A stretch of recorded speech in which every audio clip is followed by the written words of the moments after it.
ఓవరాల్గా చూస్తే సరే ఇవన్నీ పక్కన పెడతాం. శాంతి భద్రతలకు సంబంధించి అనంతపురం ఇష్యూలో మీరు పట్టించుకోలేదు. ఈరోజు భారీ ఎత్తున ఆంధ్రప్రదేశ్లో అఘాయిత్యాలు జరుగుతున్నాయనేది వెంకటరెడ్డి గారి వాదన. మీరేమంటారు?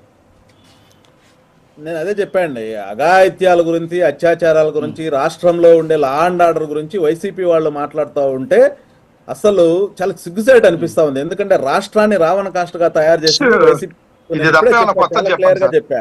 2600 మంది వైసీపీ ప్రభుత్వం అధికారంలో ఉన్నప్పుడు హత్య గాయించబడ్డారు. ఎస్సీ ఎస్టీ మైనార్టీ నాయకులు ఎంతో మంది హత్య చేయించబడ్డారు. ఈ రోజు పల్నాడు జిల్లాలో జల్లయ్య గారు కానీ, తోటా చంద్రయ్య గారు కానివ్వండి, అమర్నాథ్ గౌడ్ కానివ్వండి, అదే వినండి వెంకటరెడ్డి గారు, సుధాకర్ గారు కానివ్వండి, అదే విధంగా డ్రైవర్ సుధాకర్ ఎవరైతే సుబ్రహ్మణ్యం గారు కానివ్వండి, అదే విధంగా కావల్లో కరుణాకర్ కానివ్వండి, అదే విధంగా సాక్షాత్ పులివెందులో నాగమ్మ అనే మహిళని చంపితే అడిగే దిక్కు లేదు. అదే విధంగా ఆగస్టు 15 రోజు గుంటూరు నడిబొడ్డున ఆగస్టు 15 రోజు ఒక ఎస్సీ సామాజిక వర్గానికి చెందిన ఒక అమ్మాయిని దారుణంగా హత్య చేసి పారిపోతే అడిగిన దిక్కు లేదు. ఈ రోజు క్లియర్ గా చెప్తా అంటున్నది ఏంటంటే సరే గతాన్ని పక్కన పెడితే ఇప్పుడు ఒకటి సార్, ఇప్పుడు అధికారంలో ఉన్నది మీరు, కానీ ఈ ప్రభుత్వము లా అండ్ ఆర్డర్ మీద ఉక్కుపాదం మోపింది. తప్పు చేసిన వాడిని ఎవరిని కూడా క్షమించట్లేదు. గత పాలకులు ఎవరైతే ఉన్నారో వాళ్ళందరినీ కూడా ఈరోజు డ్రగ్స్ కి గంజాయికి బానే చేసి రాష్ట్రాన్ని ఇచ్చలుడిగా తయారు చేసిపోయారు. వాళ్ళందరినీ అరికెట్టే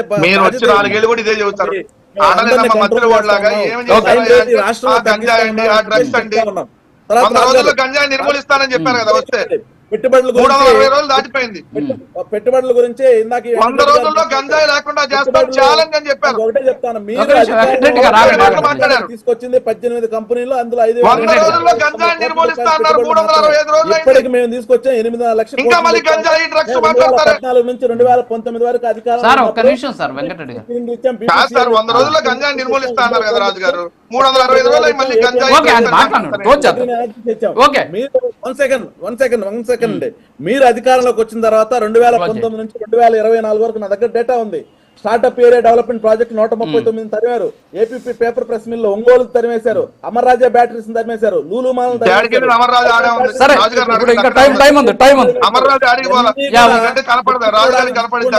అడుగుతున్నా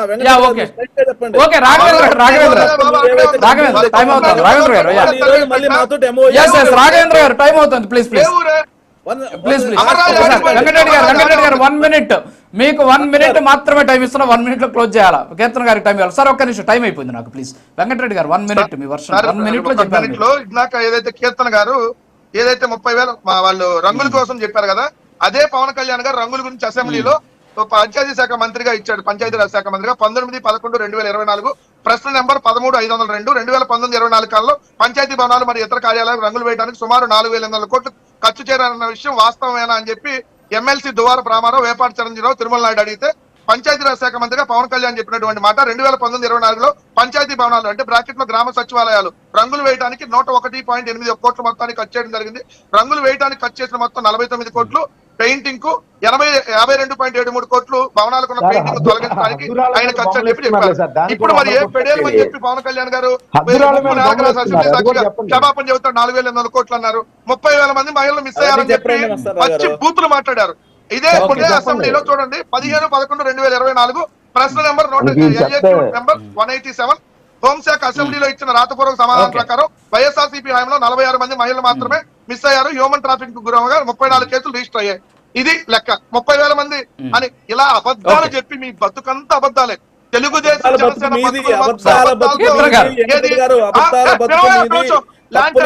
ఖండించండి, ఒప్పుగా మాట్లాడండి. మీ నాయకుడు ఎట్లా తయారయ్యారో మీరు కూడా అలా తయారయ్యారు.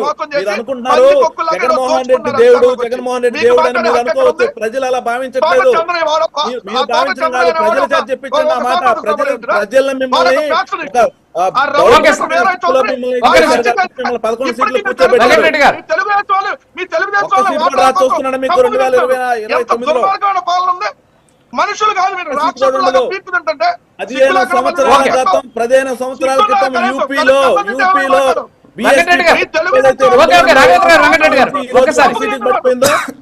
మీ వ్యవహారం కూడా అట్లాగే జరగబోతుంది. ఒక్క నిమిషం ఆగండి టైం అవుతుంది కీర్తన గారు కంక్లూడ్ చేయండి సార్. వెంకటరెడ్డి గారు ఓకే కీర్తన గారు మీకు ఆన్సర్ చేస్తారు. ఒక్క నిమిషం ఆగండి ప్లీజ్.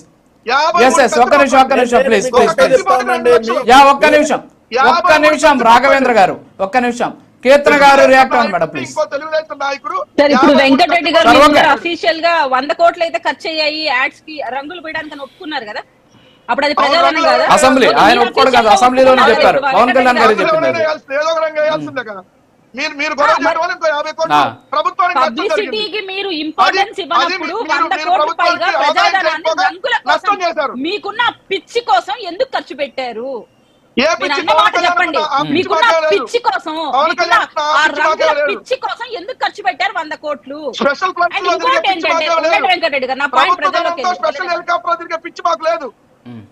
మీకున్నంత పిచ్చి మీ ప్రభుత్వానికి ఉన్నంత పబ్లిసిటీ పిచ్చి ఎవరికి లేదు. డైవర్ట్ అవుతుంది పాయింట్. ఒక్క నిమిషం ఆగండి. మీరు ఎట్లా పర్మిషన్లు ఇస్తున్నారు, ఎలా అలో చేస్తున్నారు ధర్నాలు చేయడానికి అంటున్నారు. గత ప్రభుత్వంలో ఒక నిమిషం సార్. వెంకటరెడ్డి గారు ఆగండి, ఆమె వర్షన్ విందాం. వెంకటరెడ్డి గారు ఆమె వర్షన్ విందాం. ఉండండి సార్ ప్లీజ్, క్లోజ్ చేస్తారు. Okay sir okay. గత ప్రభుత్వంలో అమరావతి రైతులు పాదయాత్ర చేస్తుంటే ఎక్కడెక్కడ వాళ్ళు పాదయాత్ర చేయడానికి హాల్ట్ చోట 3 రాజధానులతో ముందుకొచ్చి సేమ్ వాళ్ళకి ఆపోజిట్ గా వర్గాన్ని నిలబెట్టి చేయించాడు సరినా. అంటే గత ప్రభుత్వంలో మీరు చేసిన పనులే కదా. ఎవరు మాట్లాడినా అడ్డం పడుతున్నారు సార్, అది ఎట్లా కరెక్ట్? డిబేట్ సాగనివ్వాలి కదా.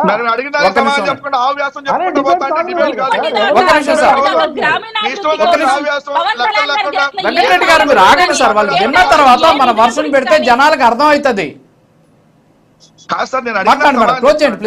స్పెషల్ ఫ్లైట్లు ఏ విధంగా జరుగుతున్న అభివృద్ధి పనుల గురించి వెంకటరెడ్డి గారు మాట్లాడరు. కళ్ళకు దంతాలు కట్టుకుని 3 రంగులు పూసుకొని కూర్చుంటాడు. ఇప్పటిదాకా ఒక డిప్యూటీ సీఎం హోదాలో పవన్ కళ్యాణ్ గారు చేసిన ఏ పనుల గురించి అయినా ప్రస్తావించారా? గ్రామీణాభివృద్ధి గురించి మాట్లాడారా? నగరాల్లో పట్టణాల్లో రోడ్లు వేయడం కోసం ఎంత నిధులు కేటాయించారో మాట్లాడారా? ఏర్పాటు చేస్తున్నారు దాని గురించి మాట్లాడారా? ఏ విషయం గురించి మీరు మాట్లాడారు? అవాస్తవాలని ప్రజల్లోకి తీసుకుపోవాలి. ప్రజలకు కొట్టారు ఆల్రెడీ గత 5 ఏళ్లలో. మళ్ళీ చూపించండి. ఈ సంవత్సర కాలంలో మీరు కట్టిన బిల్డింగ్ ఏమైనా ఉంటే చూపించండి. 1 ఇయర్ కి అడుగుతున్నావు, 5 ఇయర్స్ లో ఏం చేసావు? మా కడప స్టీల్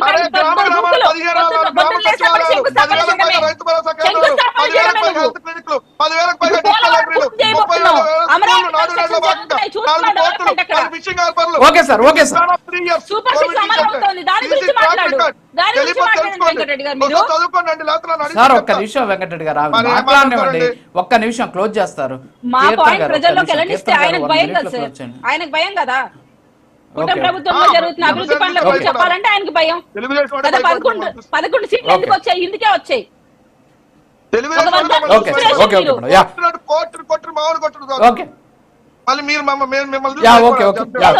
ఇన్స్పిరేషన్ వెంకటరెడ్డి గారు బ్యాచ్ మొత్తం వైసీపీ బ్యాచ్ చెయ్యని పనులను చేసినట్టు చెప్పుకోవడం వాళ్ళే చెప్తారు. సరే ఇప్పుడు భయపెట్టాలే కాదులే కానీ.